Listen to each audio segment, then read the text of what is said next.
What's up, YouTube, and welcome to Codename Scream. I am that horror guy. And I am Mel. And if you haven't done so already, please make sure to like, subscribe, and ring the bell for notifications for all things horror. Welcome to another episode of With That Being Said. As promised in the last video, and I've said it a million times, so this will probably be the last time I say it, but we're covering Halloween films for a little bit here. So if you're a Halloween fan, welcome. And if you're not, we'll see you in a couple weeks. But, so what are we going to cover today? We are covering the non-Michael Halloween. It is Halloween 3, Season of the Witch. Yeah, the 1982 controversial film with the same title as the Michael Myers series. Yep. There's a whole mess that we'll get into with this one. I'm excited personally because she just recently watched this, and I don't know how she feels about I have this been film. avoiding it like the plague. Michael Myers is in it, not in it, so therefore I did not care, and I had not watched it until last night.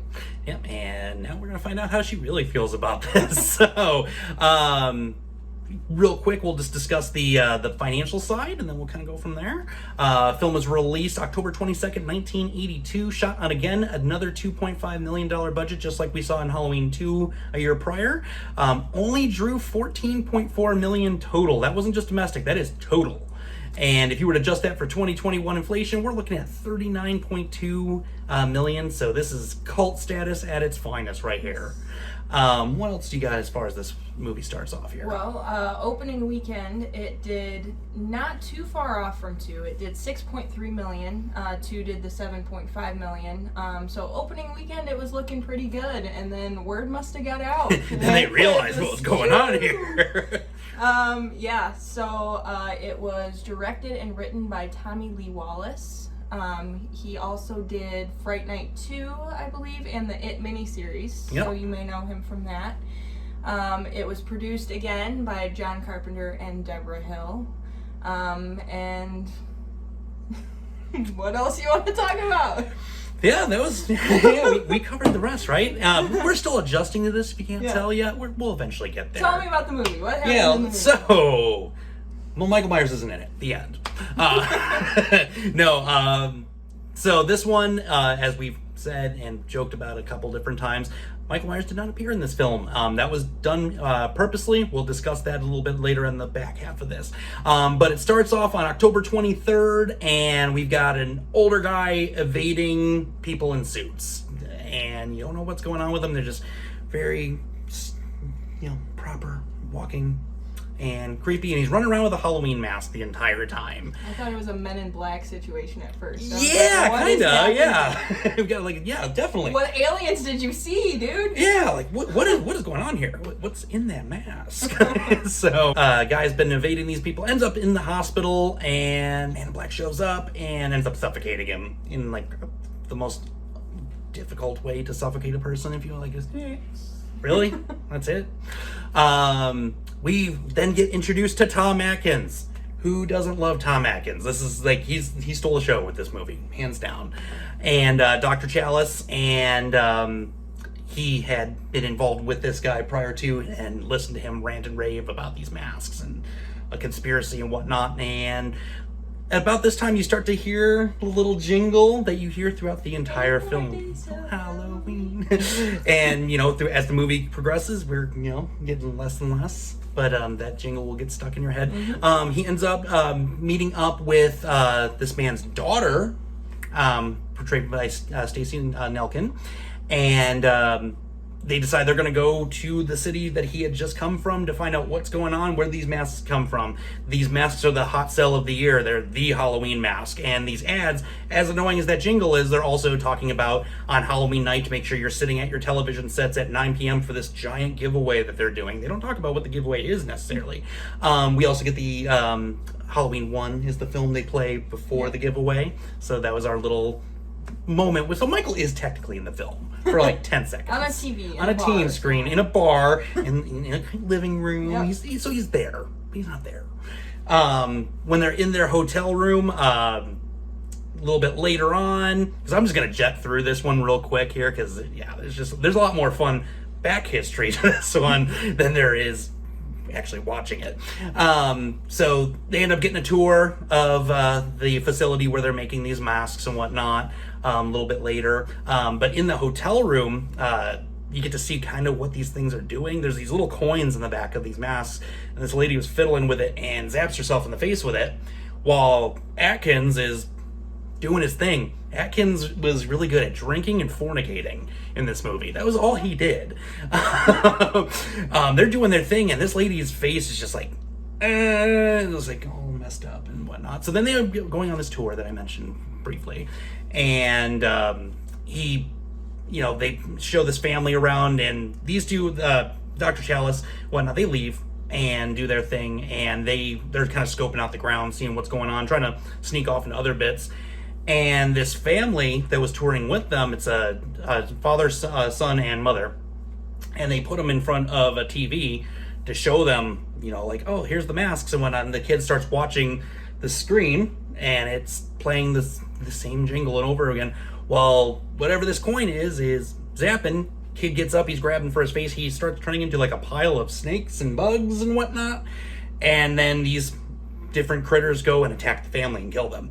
So that's the entire premise behind this film, is that these masks actually have these little chips in the back of them, these little coins with the Silver Shamrock logo on them, and these are actually supposed to be channeling in the powers of Stonehenge. Somehow Stonehenge had something to do with this and is killing people. So I'm never going to Stonehenge, and if you've been there, how you're alive, that's a more amazing fact. We're gonna again, a little bit more ahead. There's not a lot of kills going on. This one is going to be a little bit different for us. There's not a lot of kills. There's not a lot of anything going on, really. And Dr. Chalice is taken prisoner, and that's when Colonel Cochran, who's the head of this entire facility, talks about his whole master plan, about how, we're bringing Halloween back to what it was, and they're going to make these sacrifices of these children and whatnot. And puts him in a mask and puts him in front of a TV with the expectation that he's not going to break away. Well, he does. And starts messing people up left and right. He was awesome for that minute. And then we come to find out that old girl was an android? Robot? Something or another? She tries to kill him. This is after he blows Silver Shamrock up. He blows up Colin Cochran. Everybody just blows the whole thing up. Just boom. And he gets away with the girl, finds out that she's, this robot thing, I guess. And he ends up knocking her head off.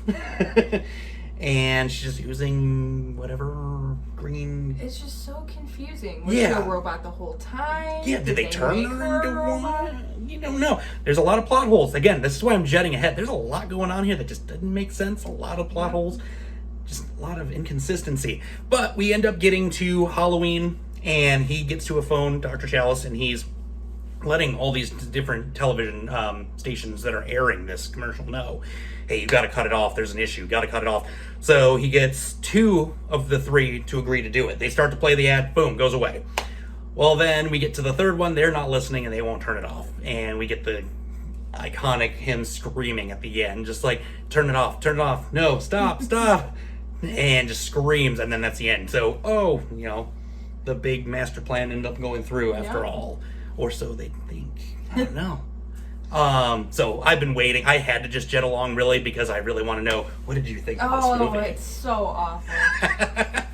Okay, so first of all, the special effects are horrible. Oh, yeah. And not even like the fun kind of horrible. Mm-hmm. Like when, what was that lady's name? Marge or whatever? And that beam of light comes out of that. What was that? And her face is it looks like a freeze pop. Like you put in the fridge, like the blue ones, and there's like, and I'm like, what is this? So that was bad. And like the acting was atrocious. Aside from like the lead characters, like the everyone that had like little small parts in it, like the people working at the hospital and stuff, it sounded like they were literally like reading off their hand. And the storyline just sucked. Oh, yeah. Like, it wasn't interesting, really. Not really. And, like I said, Tom Atkins, and he always had to be drinking. Yeah. Like, my favorite line is when they show up to the hotel, and she's like, well, let's start going to look. And he goes, we could do that in the morning. I need a drink. Yeah. It's just like, really? Maybe they're subliminally trying to get you to drink, so it's like, you think it's a good movie by the end of it. You know what? That might have been the whole, that we may be onto something here.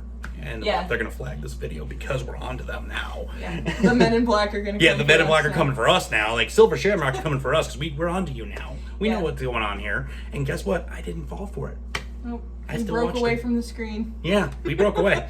I'm on the other side where I actually love this movie because it's so bad it's good. You know what? Have you seen it more than once, though? Oh, I watch it once a year. Exactly. Every year. Maybe I just need to sit myself down. Every year, around September, and I line it up to where I can get it to right at the final week, going into Halloween week. I watch the entire Halloween series, including 3, including all the zombies. I thought you were going to say it took you that long to watch that movie. Oh, yeah, I know. Keep turning it off. Yeah, started in September 25th, got to October 31st, and then crammed the others on October 31st. Well, people didn't really like it much either. Because No. on Rotten Tomatoes, it has a critic score of 41%, which is way higher than it should be. It was higher than 2, surprisingly. Yeah. Makes no sense, but the audience score of 27%. So this is actually flipped, whereas Halloween 2, the audience liked it more than the critics. Mm-hmm. And then this one, the critics liked it more Which was a complete than shock. the audience. Yeah. Overall, across the board, average score 50 out of 100, which was 10% more than 2 had. So, Right. Yeah, this one, so, like I said in the beginning, and why I just completely just was like, yeah, we're just gonna get through this, this one's got a little bit more on the backside of it. So this movie, the reason Michael Myers was not prominent in it is John Carpenter's entire intention behind Halloween was to make it an anthology series, similar to like Creepshow, Tales from the Crypt, things of that nature, where it was just events that happened on Halloween. And I've seen interviews with Nick Castle where he's even been like, you could have just called it John Carpenter's Halloween, and then like how this one was Season of the Witch. Mm-hmm. And it wouldn't have mattered because we would have just known it was a John Carpenter film based around Halloween. So this was attempted an anthology, just blew right back up in their face. Everyone wanted the guy in the mask at the end of the day. And that's even John Carpenter said in an interview about Halloween 2, specifically, where he even said, he's like, when we came to 3, he's like, by then people just wanted the guy in the mask with a knife. He's like, so we just let them have what they wanted. He's like, but I didn't want to be a part of that anymore. So what other fun things do you have lined up for this one? Well, Season of the Witch actually came from a 1973 George Romero film. I don't really know where the Season of the Witch came in. Like, why did they even call it that? Now, yeah, they never really touched base on that whatsoever. There's no witches in this. No. Except for the mask. They should have called it Halloween 3 Stonehenge. Yeah, The Secrets of Stonehenge. And then there was a 2011 film actually starring Nicolas Cage, which was called Season of the Witch, too. And that one confuses a lot of people because I remember when that movie came out, I thought it was going to be a remake.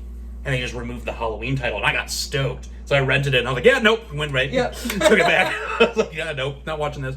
It was a Nick Cage movie. I still took it. I took it back. I didn't care. Actually, this movie was originally written by a British sci-fi writer, Nigel Neal. Yep. Wrote it, wasn't really that scary. Tommy Lee Wallace was like, no, this has got to be scary. And apparently the guy didn't want it to be scary, so Tommy Lee Wallace did a rewrite, and the original screenwriter didn't want to be credited. But actually 60% of it was the original written by Nigel. Okay. And then he just didn't want to be a part of it. Explained a little bit more of the inconsistencies, too. Yeah, which it makes you think, were they just like, well, add in parts and make it scary, but keep everything else. So then there's like Stonehenge, Men in Black. They're never really explained either. Like the Men in Black, they're just hanging out. Like when you see them take the tour, they're just like stationed. Yeah, just kind of hanging out. And it's like, this makes no sense whatsoever. Another interesting fact about this, you know how Zombie loves putting his wife in movies? Well, apparently Tommy Lee Wallace likes doing the same thing. He does. Because him and Tom Atkins' wife were both in the film. Tom Atkins' wife was the woman that played Marge, the one that got obliterated by the freeze pop in the motel room. And then Tommy Lee Wallace's wife, Nancy Kyes, was Dr. Chalice's ex-wife that you see at the beginning of the movie. So It's kind of cool. What actually would have made this movie so much better? Originally, Joe Dante was going to be the director of this movie. Oh, he yes. directed Gremlins, Yeah. iconically. But he didn't think the movie was going to happen, but he agreed to it anyway. But then he got the call from Steven Spielberg and says, do you want to direct Twilight Zone the movie? And then he was like, yeah, I do. So then he just completely jumped ship on this. Understandably so. But I want to see that movie. I want to see the Joe Dante version of this film. This might be like the Snyder Cut of Justice League type of thing going on here. Yep. You know, this could be the hidden gem. And more Tommy Lee Wallace nonsense. He wrote and sang the jingle. Interesting. That was him singing, and that was him actually doing the voiceover in the commercial. Okay. So you hear Tommy Lee Wallace in this film as well. And then the last thing that I found that was super fun, Santa Mira, California, much like Haddonfield, Illinois, not a real place. Yep. However, you do see it in several different places, which you may not expect. But if you remember the film 1956 Invasion of the Body Snatchers, Yes. takes place in Santa Mira, California, which I'm assuming is where they got this. And then much later you see it, 1992 film Memoirs of an Invisible Man, Santa Mira, California. And then most notably, Santa Mira, California is mentioned in the 2004 book, The Dark Tower 7 by Stephen King. So Santa Mira, California, popping up all over the place, not a real place. And I wonder if it's all tied to Stonehenge. Maybe. Stonehenge did it. Yeah. So that's her take and fun facts on the film. I said I loved it. Mainly it's just Atkins. Atkins rules. Like He's the only reason I finished that. he's just awesome. Yeah. He was the best part of this entire movie. Yeah. I've said this from the beginning of this channel, that Tom Atkins was the reason this movie was worth watching. I don't know if I'd go as far as to say it was worth watching. Unfortunately, yeah, you're going to either love it or hate it. Luckily, it's one of those moments where she doesn't like it, and I did. Hopefully we see more of these in the coming, weeks, months, whatever, the time we're together. Hopefully we see more of this. It's kind of fun.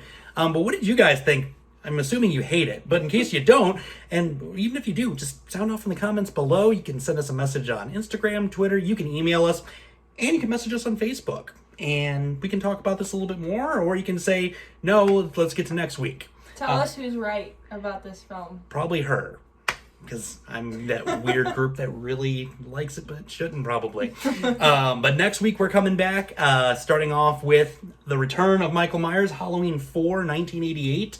I have a lot of personal history with this film personally, so I'm excited to bring that one in. And until next time, scare you later, YouTube.